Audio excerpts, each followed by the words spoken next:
Mga chumega, dili lang kita baker, kundi delivery girl pag yung tao. Di lang gid food cake at pang deliver no, abi pa lang.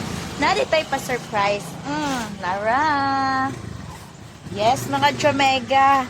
Ang nagpa-surprise ani kay si ma'am nga akong suki. Suki po din ako siya sa cake. Dayon, friend na mi sa kuan. Friend na mi sa chat-chat. Dayon, sa Nitsil data ni nagpalit sa mountain bike mga Jumega. Yes, mga Jumega.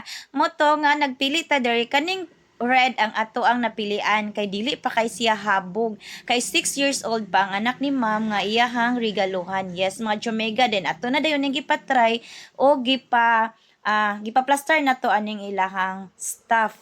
Yes, mga Jumega. So, mauto nga, gikuan ang tanan, gitrayan, and all. After adto, nagbayad na dayon ta. Siyempre, mga Jumega mo, nagid ni ang time. Kagipadadaan naman punta ni ma'am sa pangbayad. Og pila atong gibayad, maujud po na ang presyo. Yes, mga Jumega, kay nagito isa ka kanang customer, baginan ko niya nga abroad ang tag-iyaan na, himuan ng 6,000. Sus, ginako Jumega, dili ko nginana nga magbutbuot tagpatong. Kay kung pila ray ang presyoan na mo atong giingon dito sa tag-iya. Og generous masab kayo si ma'am kay syempre idyo kung gipakapinan kay nahago bi ako no ko og after adto niya din ko gaysano. Tungod sa kong katabian, basta kay niadto ko gaysano nagpalit ko aning ribbon. Ato na lang pud ning gipahimo daan ning ribbon o kay nasa tubangan kay dili ko kabalo.